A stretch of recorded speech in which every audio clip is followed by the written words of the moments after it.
Mga kapuso, mihinay na kagahapon sa hapon ug usa na lamang ka low pressure area ang kanhi bagyong Kabayan. Among LPA ang magpaulan karon sa dakong bahin sa Mindanao. Ulahing namatikdan sa pag-asa ang mong LPA sa gilayong 290 kilometers west-southwest sa Zamboanga City. Ubos na ang tsansa niini nga mahimo pa kining bagyo pag-usab.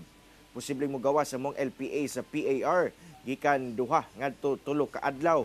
Gawa sa LPA hanging amihan sab ang nakaapekto karon sa Northern ug Central Luzon, samtang shear line sa eastern section sa Southern Luzon. Base sa rainfall forecast sa Metro Weather, lauman gyapon ang pag-ulan karong adlaw sa halos tibuok Mindanao.